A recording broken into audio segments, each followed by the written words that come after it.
Hi, hello. Yeah. Is this Jude? Yes. Hey, Jude, this is Tommy Bryson. How are you? How can I help?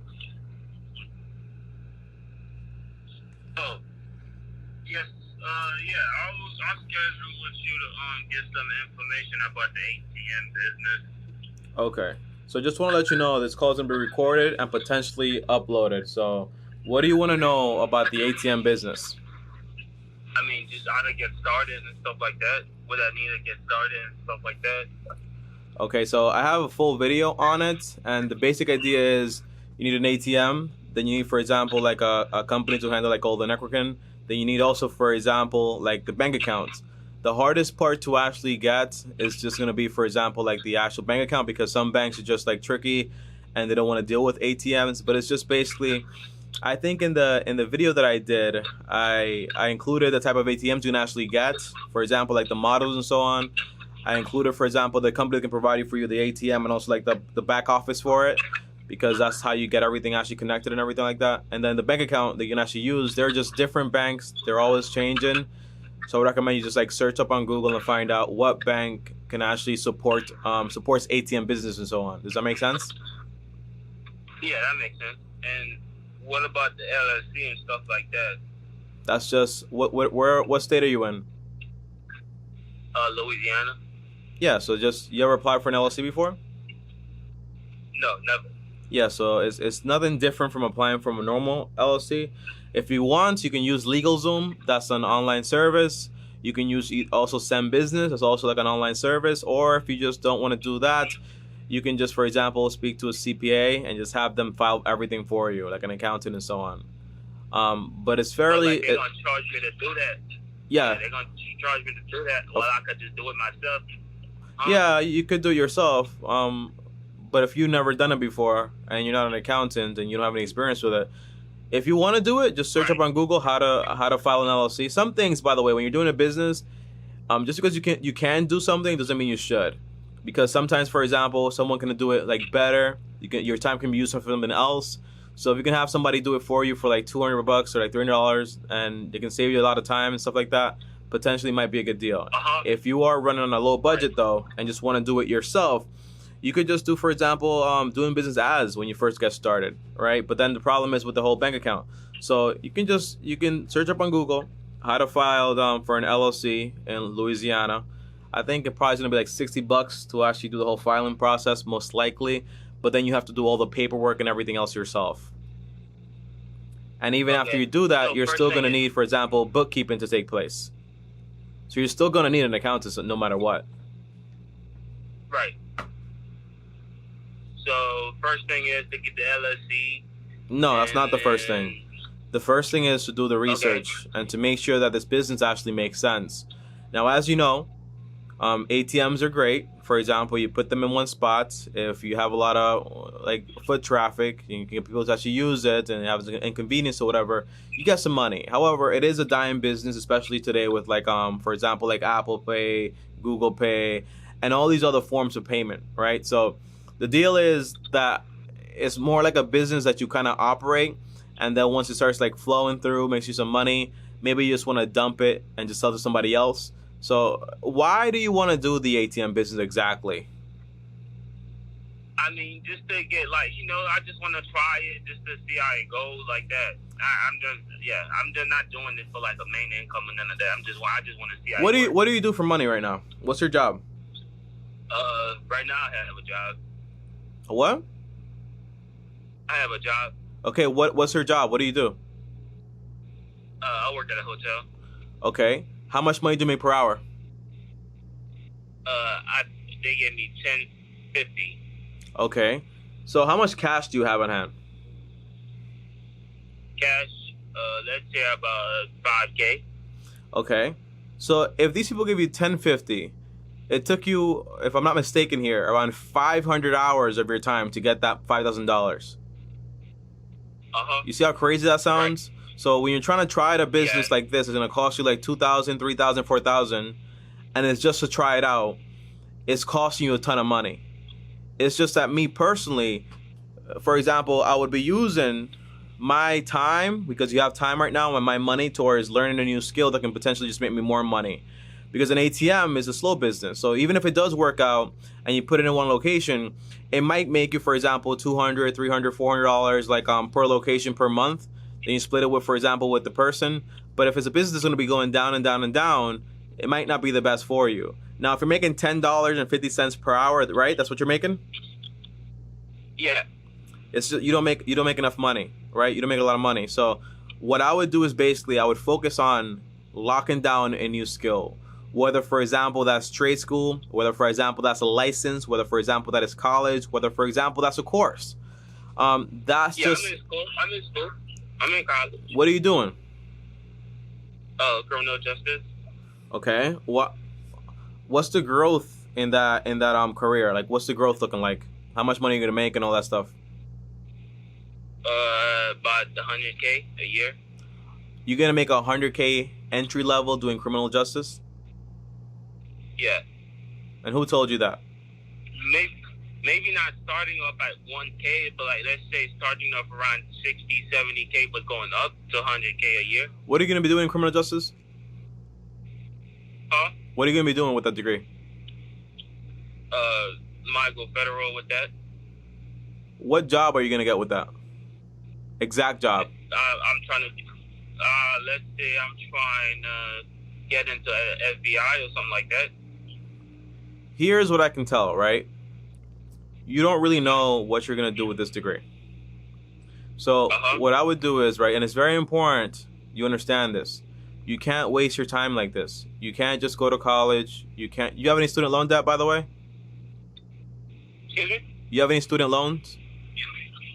No. Are you gonna graduate with student loan debt, or are you fully covered by financial aid and FAFSA and everything else? I have financial aid. Yeah, I have grants. So they're gonna cover everything. Yeah. Okay. So that money. Yeah, so that money is very important. If you're going to get the blessing to graduate fully, like 100% debt free, don't waste it on a degree you know nothing about. And don't waste your time either. You know, criminal justice might be a good degree, for example, if you want to be like a cop, or maybe you want to join the something like that. You know what I mean? I don't even know what type of jobs you can get with that thing. And I don't need to know, because that's not my career. It's going to be your career, and you don't know. So what I would do is basically do all the research possible on this career and this degree. Find out if it actually makes sense or if it doesn't make sense. I had a friend, my cousin actually went into criminal justice in New York. I forgot what the college name was. And then he dropped out because it just didn't make any sense for him. So the goal is, whatever you're going to put the next 2 to 4 years of your time as you work in this hotel, it's very important that it actually makes sense. So just make sure that this career makes sense. How do you do this, right? You go on Google, you type in laborstatistics.gov, and you find out what the best jobs actually are. You do some research on that major. You figure out what the jobs are actually going to be, what the growth actually is, and what potential jobs can you actually get that actually make sense. Now, it's not just making money, but it's also making sure that whatever you're going to pick is something that you actually like. You know, so something you like, something you're good at, and something that's going to make you money. But you don't just want to win it, like women. You know what I mean? You don't want to be like, oh, I'm going to do this, potentially get into the FBI and make $100,000. That's not how it works. You know, there are facts out there. You got to search this whole perspective. So to just summarize here, how old are you, by the way? 19. Yeah, bro. So you're super young, man. So what it sounds like to me, you just want to test things out. You're just trying to try things out, find out what sticks or whatever. You have some money and you're like, I don't want to just have it here. I want to put it to work or something like that. That's fine. But your main... I don't need that. I do the start. I'm in the start market too. Okay, let's hold on for 1 second. So you're young, you're 19 years old, you're figuring things out, and you just want to get started. Whatever you decide to do, don't do surface level stuff. So if you're going to pick a major, make sure that major has statistics to back it up and the facts saying like, hey, this is accounting or this is whatever degree it is going to pay me this much money. How do I know that? Here's how I know this, because this is what it shows me, the statistics shows me. And make sure you actually like the career. And that way you know. Now, if that means that criminal justice is not the one for you and you have to pivot, that's fine. I'd rather you have to start over now than have to start over after 4 years of getting a trash degree. Does that make sense? Yeah, right. Yeah, that do make sense. Now, let me ask you a question. What's going on with the stock market? What are you doing? Invest my money in there. Okay, how much money do you have in there? 10K. So you have. I started with like 5K. It just play around with it. It went up to 10K. Okay. But at the same time, I could just lose this 10K. Okay, so let's talk about it, right? So let's stop talking in money and let's talk in hours, right? Because that gives you a lot more perspective. So you have 1,000 hours invested in the stock market. What do you have that 1,000 hours invested into? Let me see. But here's my idea, right? If you are investing, this is how crazy it is, right? Because just for perspective here, if you work, how many hours do you work per week? 40? Yeah, 40 hours. Okay, so 1,000 divided by 40, that's around 25 weeks. That's almost half a year you have in there. And you're putting all this money at risk, but you can't even tell me what you're actually investing into, right? It's important. The main one right now, the main one I'm losing money, I have $1,000 in there. It's Marin Software. And what? Marin Software. Okay. What else are you investing into? So you're doing individual stocks, right? Tesla. Okay. So let me ask you. Let me just ask you one question here. What is the intrinsic value of Tesla, and how do you calculate it? What is the what? What is the intrinsic value of Tesla, and how do you calculate it? Shit, I don't know. Yeah. So intrinsic value just means exactly what the target price is of the company, not, for example, just the market price. When, for example, the stock market works basically, right? It's kind of like a weighing game, where you have, for example, you have a company, people are trying to pay more for it, you have a lot of demand for it, the price goes up. But the price has nothing to do with the value. It's kind of like you having like a Gucci t-shirt. It's only worth $20, but because everyone wants it out there, it pushes the price up to $500. Does that make sense? Right. So your job as an investor is to find out what the real value is and buy below that. So you find it out by basically studying the company as a whole, not just that company as a whole, but also the entire industry. So if you're doing, for example, Tesla, you're taking a look at its entire competition. You're looking at its 10K form, which gives like an annual summary of the whole company and what's going on with it. Its 10Q form, what it's actually buying, its balance sheets, its cash flow statements, you know, its income statements. You have to understand this, and that takes accounting. And you're doing criminal justice. And you have 1,000 hours invested throughout these companies, right? Yeah. So my thing is this, right? You're one thing about you that I like a lot, bro, is that basically you're trying things out. You're trying to figure out exactly what you want to get into, and you're willing to do it. However, when you make this money, which is not a lot of money that you make right now, it's $10.50. I can tell you because basically I saved up my first $10,000 making $8.75 at my college. And I put that money at risk almost the exact same way that you are currently. So this way I can tell you that basically it's not the correct way. If you're going to be, for example, a stock picker, that takes between 4 to 8 hours of daily research on companies. It's not my opinion. It's the way the best investor in the world did it, and that man is called Warren Buffett. If you want to get, for example, into a major, it's not about just picking a major that you heard about in Dexter or whatever, and you're like, oh, I kind of like this one. But it's more about doing all the research possible. Remember, every time you lose money in something, you're not just losing money, you're losing the time that it took you to actually make that. You can have a YouTuber, either like me or any one of my peers here, that we make, for example, $10,000, $20,000 per month. If we lose some money, that's fine because we'll bring the money back. But when you're at this stage right now, and it's fine, every penny matters in a sense. So, yeah, me personally, right? But like go ahead. Go ahead. But like what? The stock market, I'm not trying to stay in there for my whole life. I'm trying to get the money out and invest it in the real estate. That's what I'm. But the thing is, you can't. First of all, I'm pretty sure you heard this, right? Because every single person has heard this. You can't time the market. So right now, although you might be up 100% or whatever you're up right now, you can't tell me, Tommy, I'm gonna time the market because I know by next year it's gonna go down or whatever. You don't know what's gonna happen. Because you're picking companies based on just like, for example, like I like it or people are investing into it. You're following the trail. So the whole point is that you're putting your money at risk. You're 19 years old. Yeah. You're making $10.50 an hour. You've managed to have, for example, $15,000 overall. and it's basically like almost all at risk. Half of it is at risk. And you're also in college doing, for example, a major that you don't really know anything about. So what I would do is just take a breath, backtrack a little, and then just reassess, right? So you have any debt right now? I know you have no student loan debt, but do you have any credit card debt or anything like that crazy? No, I don't have no student. No, I don't have no debt. Like I'm not smart, but I'm intelligent with life. I don't go. You with are no smart, credit card debt, and nobody is nobody is born a genius or whatever. All this stuff can be learned, right? No one is stupid. Yeah. You just don't know. That's all it is. So okay, so you have no debt. That means you're starting off with a fresh slate. Now, what's the most important thing? It's going to be, for example, your earning power, your earning potential. That means the skill you actually have to be able to earn more money.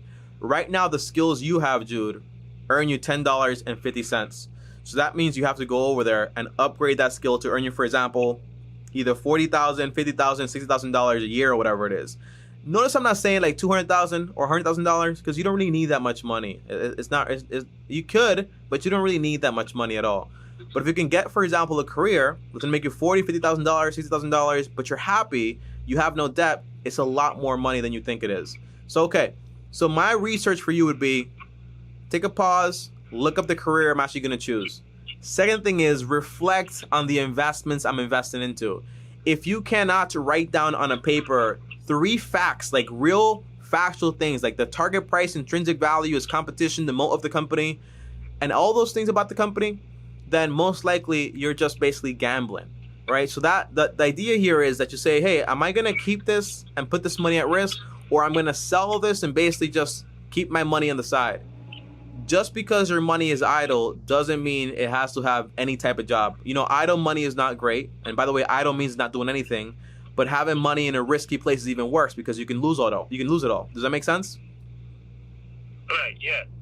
So me personally, I'll tell you a story. I'm not currently investing into individual stocks anymore. So what I'm basically doing right now is I'm just doing index funds and ETFs. That's basically all I do. I completely understand them. I know exactly what I'm investing into. I have somewhere like around $250,000 to $300,000 invested into them, but I fully understand what I'm getting myself into. That's the type of confidence you should have. Not confidence based on, hey, ego, confidence based on the facts of what you're actually investing into. I know I'm not going to be spending 4 to 8 hours a day looking at stocks left and right, so I choose to do ETFs and index funds. That's just the game I play. So if you want to do that, great. But if you know for a fact what you want to do is real estate, right? You told me that, right? Uh-huh. Yeah. Then you say, okay, first step is let me upgrade my income. Pick the right career. Okay, go into that. Make sure 100% you graduate debt-free. Have that money on the side for emergencies just for now. And then when you graduate and you have, for example, a full-time job that you actually love and you actually care about, then you can go ahead and say, hey, I'm going to put this money into real estate, whatever I want to do. Or if you want to right now, just start investing into a Roth IRA. But for example, instead of investing into individual companies, just do, for example, index funds. If you want to copy exactly what I do, I have my portfolio for M1 Finance, link in the description, and you can click it. It shows you exactly what I do, and I have videos telling you exactly why I invest the way I invest. Does that make sense? Yeah, that would make sense. Yes. I mean, yeah. Go ahead. So, yeah, you could. Yeah, I mean, we should get in contact, and you will be my mentor and stuff like that. So I don't know about that. You can always call on this line whenever, like, because right now these calls are 100% free, so you can always call me if calls are available. Soon this show is going to be going live, so it's going to be like a 2-hour show most likely, and I'll take calls live and so on, and that's how it'll work, you know. But the idea is you gotta have a good outlook on what you want to do. If you want to max out your Roth IRA while you're in college, you'll graduate with a good chunk of money, but then you can just keep investing, then slowly get into real estate. Just don't rush it. And if you don't really know what you're doing, just take a pause and say, like, I'm not about to risk like 1,000 of my work hours. Are you crazy? You know what I mean? So just take a pause and take it step by step, okay? Right. Yeah, you're right. But you're doing great, man, because you're trying things out. And when you try things out, when I was your age, man, I got the same luck that you got. I picked 4 companies. I did some very standard research. I made a good amount of money. Then I got out at the right time. But sometimes you won't be that lucky. Right. And that's the main thing. Well, just want to say, Jude, thank you for the call. these calls are free and they're not like a one-time thing. So if you want to schedule another call, feel free to do so, and I'll take your call. Okay? You have any more questions? All right, thank you. No, that would be it. All right, brother. Thank you, and welcome to the long-term team. Okay, always think long-term. All right, no problem. All right, brother. Nice to hear you. All right. All right, peace out. Appreciate it for the knowledge. I appreciate you, man. All right, guys, so that right there was Jude, you know. And, you know, lately, I've been becoming a little bit more firmer and firmer with people. Because when you think about it, for example, this young man is put in at risk, right? This is real risk, right? At risk over almost 1,000 hours of his work time. Meaning, it's, you know, you might not think like, hey, $10,000 not that big deal, Tommy. It's not. No, it is a big deal. When you're only making $10 an hour, that's 1,000 more hours you're gonna have to work to actually get that money back. But Tommy, the only way to make money is to risk it. That's not how it works. You should be able to, if I ask you simple questions, for example, what's your degree in? And you can't tell me, for example, why you're actually doing it, what jobs you're gonna get, that's a bad sign. If I ask you what you're investing into and you gotta be like, well, let me show you right now what it's a bad sign also. You should be able to tell me, hey, I'm investing into this industry, into this company, and here's why I'm investing into it, Tommy. You should be able to tell me all of these things right here, guys. But overall, I love these calls. I love helping and never feel like I'm deteriorating you from, for example, like investing or anything crazy. No. I want you to go out there and invest, but I don't want you to go out there and put all your money at risk and then it takes you so long to make it back, because that hurts me too, you know what I mean? So yeah, that is the overall idea. Take things step by step. Get that skill first. If you want to invest, you can invest as long as you're gonna graduate debt free also. Once you graduate, you're fully debt free. You have 50K of disposable income to do whatever you actually want with. If you wanna invest more, go ahead. If you wanna buy real estate, go ahead. But buy things the right way. The right way. Don't try to force anything. I'll see you guys tomorrow. Thanks for these calls. If you want to call me next time, feel free to do so. The link is down below. Schedule a call today. As always, like, subscribe, hit the bell so you're notified. And on top of that, also, if you guys want to DM me on Instagram, DM me right here on Instagram at Tommy Bryson. It's my only Instagram. Do not get finessed by the other scammer pages. On top of that, also, here's my face right here. Click it right here. And here is, what is this here? Another video? Click that video right there. I'll see you guys tomorrow. And as always, peace.